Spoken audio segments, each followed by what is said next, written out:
Very good morning all of you. जैसे कि last period में हमने लेसन 3 यानी तृतीय पाठ डिजिटल को समझा। इस प्रकार डिजिटल इंडिया के मूल भाव को बहुत अच्छे से हमने समझा। वैज्ञानिक प्रगति के उन आयामों को भी देखा। आज हम एक क्लिक द्वारा बहुत कुछ कर सकते हैं। तो विद्यार्थी मित्रों, इस पाठ के मूल भाव को हमने अच्छे से समझ लिया था। मैंने आपको पाठ के एक्सरसाइज यानी कि अभ्यास होमवर्क में लिखने के लिए दी थी।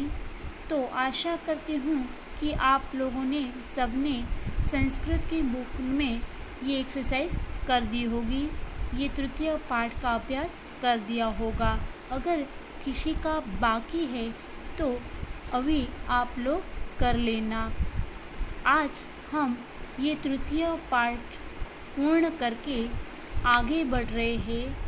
तो आज हम आपके अभ्यासक्रम का चतुर्थ पाठ का अभ्यास करेंगे। चतुर्थ पाठ का नाम है सदैव पुरतो निधेहि चरणम। सबसे पहले तो हम ये लेसन का जो नाम है उसका अर्थ ही जान लेते हैं, क्योंकि कोई भी लेसन के नाम का अर्थ जाने बिना उसकी शुरुआत करते हैं तो उनका कोई अर्थ नहीं होता है। सदैव यानी कि हमेशा, पुरतो यानी कि आगे, निधेहि यानी रखो और चरणम यानी कि चरण यानी पैर। जो हमारा पैर है वो आगे रखे, इसकी बात यहाँ पे नहीं की है। इसको थोड़ा समझने की कोशिश करो कि सदैव पुरतो निधेहि चरणम का अर्थ है कि हमेशा, सदैव यानी हमेशा, पुरतो यानी आगे, निधेहि यानी रखो और चरणम यानी पैर, यानी कि हमेशा अपना पैर आगे रखो। इसका अर्थ ये है कि हमेशा अपना पैर आगे रखो, यानी कि हमेशा प्रगति की ओर चलो। कभी भी अपना पैर पीछे मत हटा लेना। कोई भी रास्ता हो, कोई भी मुश्किल हो तो आप उसके आगे चलना। हमेशा अपना पैर आगे ही रखना। कभी भी अपना आगे बढ़ा हुआ पैर पीछे मत हटा लेना।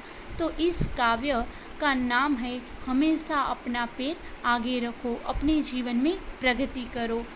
तो सबसे पहले हम ये देखें कि ये लेसन के रचयिता कौन है। इस कविता के रचयिता है श्रीधर भास्कर। ये श्रीधर भास्कर वर्णिकर के द्वारा विरचित प्रस्तुत गीत में चुनौतियों को स्वीकार करते हुए आगे बढ़ने पर आह्वान किया है। इसके प्रणेता एक राष्ट्रवादी कवि है और इस गीत के द्वारा उन्होंने जागरण तथा कर्मठता का संदेश दिया है।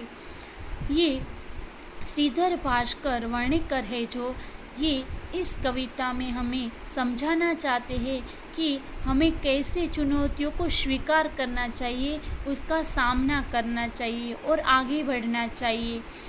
तो चलो शुरुआत करते हैं। सबसे पहले चल चल पुरतो निधेहि चरणम, सदैव पुरतो निधेहि चरणम।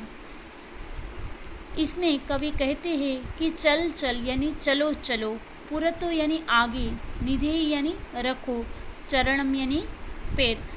चलो चलो अपना पैर आगे रखो। सदैव पुरतो निधेहि चरणम। सदैव यानी हमेशा, पुरतो यानी आगे, निधेहि यानी रखो, चरणम यानी पैर। हमेशा अपना पैर आगे रखो। फिर कवि आगे कहते हैं कि गिरि शिखरे ननु निचनिकेतनम, विनेव यानम नगारोहणम, बलम स्वकीयम भवति साधनम, सदैव पुरतो निधेहि चरणम।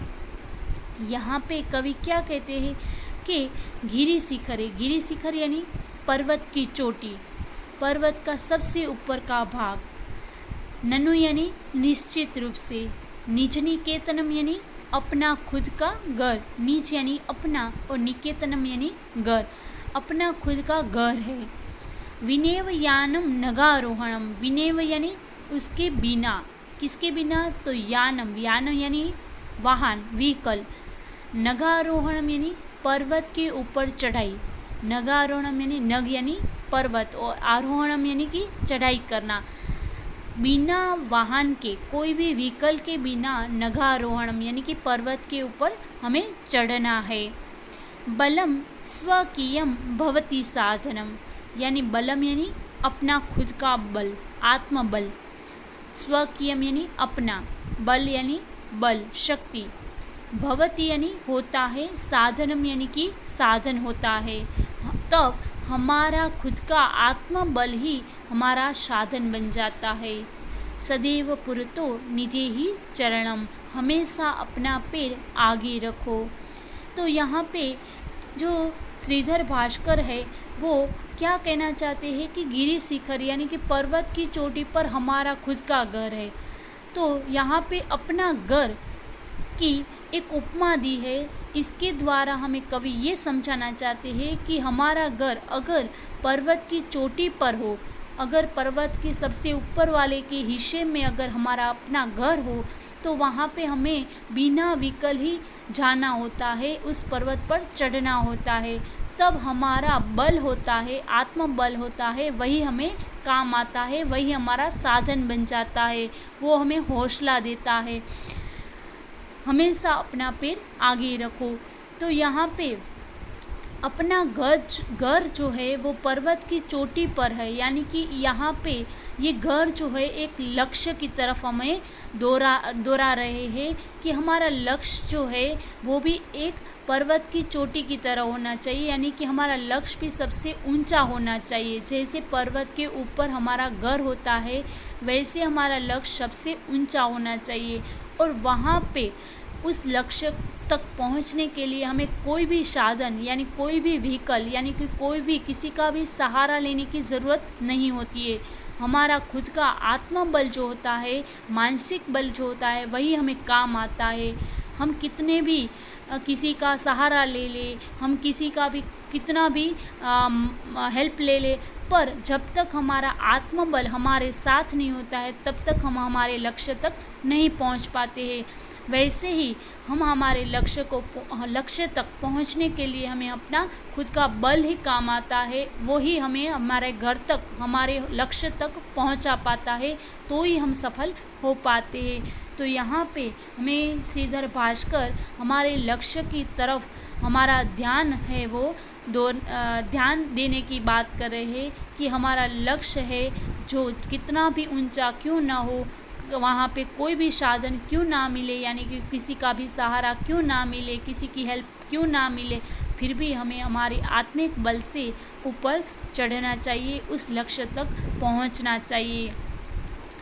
सेकंड जो है वो पैराग्राफ में श्रीधर भास्कर वर्णिकर कहते हैं कि पथि पाषाणा विषमाहा प्रखराहा। पथि यानी रास्ता, पाषाणा यानी पत्थर के टुकड़े, विषमा यानी कि विषम, असामान्य, प्रखरा यानी कि तीक्ष्ण। तो क्या कहते हैं कि रास्ते में कैसे पत्थर है, पाषाण यानी पत्थर कैसे है, तो कि असामान्य है और तीक्ष्ण है। हम चलते हैं जब रास्ते पर, हमने सबने देखा होगा कि रास्ते पर छोटे छोटे पत्थर होते हैं, कोई बड़े बड़े पत्थर होते हैं, तो वो कैसे होते हैं, असामान्य होते हैं, यानी कि कोई एक समान नहीं होते हैं कि सारे समान हैं, सारे एक समान है, कोई तीक्ष्ण नहीं है, सारे एक समान और सरल है, ऐसे कोई पत्थर नहीं होते हैं। सारे असामान्य यानी कि सब अलग अलग प्रकार के और तीक्ष्ण होते हैं, यानी नकुले होते हैं। जैसे कि हमें उसको, हमारा पैर अगर उसके ऊपर आ जाए तो हमें छूते हैं, चूंभते हैं, ऐसे पत्थर होते हैं। हिंसा हा पशवः परितो गोराहा, यानी हिंसा यानी हिंसक, पशव यानी कि पशु पक्षी, हिंसक पशु पक्षी, परितो यानी चारों ओर, गोरा यानी भयानक।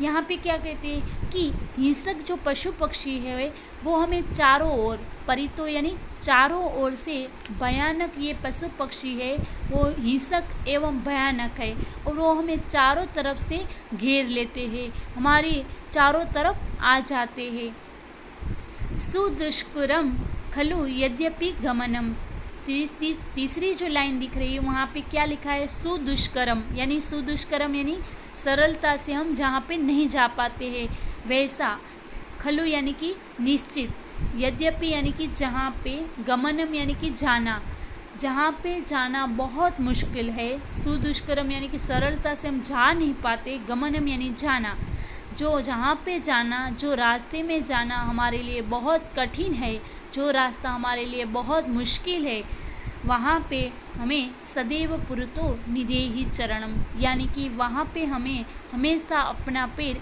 आगे रखना चाहिए। यहाँ पे श्रीधर भास्कर कहते हैं कि पथि पाषाणा, यानी कि रास्ते में बहुत सारे ऐसे पत्थर होते हैं, यानी पत्थर को यहाँ पे हमारे जीवन में आने वाली मुश्किलों का रूपक दिया है कि हमारे जीवन में ऐसी पत्थर जैसी बहुत सारी मुश्किलें आती है जो हमें बहुत सारा दुख देती है, हमें बहुत सारा नुकसान पहुँचा देती है, पर और चारों तरफ से हिंसक पशु पक्षी, यानी कि हमारे जीवन में भी ऐसे कई बार ऐसा समय आता है कि जब हमारे जीवन में चारों तरफ से एक साथ मुश्किलें आ पड़ती है, आपत्ति टूट पड़ती है, तो वो हिंसक पशु पक्षी की तरह है कि जहाँ पे भी देखो हमें डर लगने लगता है, जैसे कि वो हिंसक है, जैसे वो भयानक है, जिसको देखकर हमें ऐसा लगता है कि यहाँ से तो हमें आगे बढ़ना ही नहीं है, अब हम पीछे चले जाते हैं, या तो हमारे जीवन में यहाँ पे हमें नहीं जाना है। तो ऐसी हिंसक पशु पक्षी जैसी मुश्किलें या तो आपत्ति हमारे जीवन में जब भी आती है तो वो हमें डरा देती है हिंसक पशु पक्षी की तरह, और वो हमें भयानक लगती है।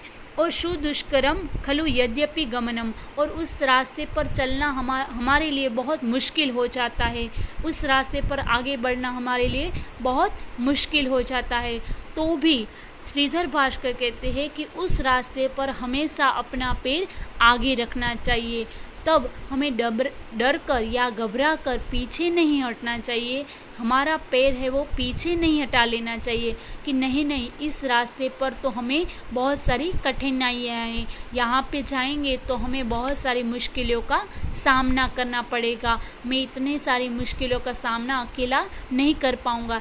ऐसा सोचकर हमारे मन को निर्बल बनाकर पीछे नहीं हटना चाहिए, बल्कि आगे बढ़ना चाहिए, उस चुनौतियों का सामना करना चाहिए, उस चुनौतियों को स्वीकार कर लेना चाहिए। अब आगे श्रीधर भास्कर कहते हैं थर्ड पैराग्राफ में, जही ही भीति भज भज शक्तिम विदेहि राष्ट्रे तथा अनुरुक्तिम कुरु कुरु सततम ध्येय स्मरणम सदैव पुरतो निधेहि चरणम। इस थर्ड पैराग्राफ में श्रीधर भास्कर ने बहुत अच्छा संदेश देकर इस कविता को पूर्ण किया है कि जही ही यानी छोड़ दो, जही का मतलब क्या होता है, छोड़ना, भीति यानी डर को छोड़ो, भज भज यानी कि याद करो, किसको, तो कि शक्ति को, अपनी शक्ति को, अपने बल को याद करो और अपने डर को छोड़ दो। विधेहि राष्ट्रे तथा अनुरुक्तिम, अनुरुक्ति यानी प्रेम, विधेहि यानी रखो, राष्ट्र यानी कि अपना राष्ट्र, अपना देश जो है उसके प्रति हमेशा अपना प्रेम रखो, उसके प्रति अपना अनुराग रखो। कुरु कुरु यानी करो, सततम यानी हमेशा, ध्येय स्मरणम यानी कि अपने ध्येय का स्मरण करो, स्मरण यानी याद करना। क्या कहते हैं कवि कि हमेशा अपने ध्येय का स्मरण करो, यानी कि अपने ध्येय को याद करते रहो, बार बार अपने लक्ष्य को याद करो ताकि आप अपने लक्ष्य से विचलित ना हो जाओ। तो यहाँ पे कवि कहते हैं कि डर को छोड़ दो और शक्ति को याद करो, यानी कि अपने बल को हमेशा याद करते रहना कि नहीं, मेरे में शक्ति है, मुझे डरना नहीं है। और हमेशा अपने राष्ट्र के प्रति, अपने देश के प्रति प्रेम रखना चाहिए। हमारी जो देशभक्ति है उनमें हमें कभी भी पीछे नहीं हटना चाहिए। और आगे कवि कहते हैं कि हमेशा अपने लक्ष्य को, अपने ध्येय को याद करना चाहिए ताकि कोई भी हमें हमारे ध्येय से विचलित न कर पाए और हमारा ध्येय कभी हम भूल न जाए और दूसरे रास्ते पर चले न जाए। इस प्रकार इस काव्य में कवि है वो हमें आगे बढ़ने का संदेश देते हैं कि हमेशा हमारे जीवन में हम आगे बढ़े। कोई भी मुश्किलियाँ हो, कोई भी कठिनाई हो, कोई भी रास्ता हो, कैसा भी रास्ता हो, कुछ भी हो जाए, पर हमेशा हमें आगे बढ़ना है। इस सारी चुनौतियों का सामना करना है, उसको स्वीकार करना है। तो इस तरह ये लेसन यहाँ पे पूर्ण होता है। यहाँ पे हम इस लेसन से यह प्रेरणा ले सकते हैं कि हम हमेशा अपने जीवन में आगे बढ़ेंगे, प्रगति के पथ पर हम हमेशा आगे रहेंगे, अपना पैर आगे रखेंगे। सदैव पुरतो निधे ही चरणम। तो इस संकल्प के साथ हम ये लेसन यहाँ पे पूर्ण करते हैं। तो आज हम इस लेसन में मैं आप लोगों को होमवर्क दे देती हूँ। इस लेसन पूरा होते ही जैसे हम हर बार की तरह इस बार भी शब्दार्थ है वो अपने बुक में लिख लेंगे। तो ये लेसन के आपको पीछे शब्दार्थ दिए गए हैं, आप इस शब्दार्थ को अपने बुक में लिख लोगे अच्छी राइटिंग। तो आज हम यहाँ पे पूर्ण करते हैं। थैंक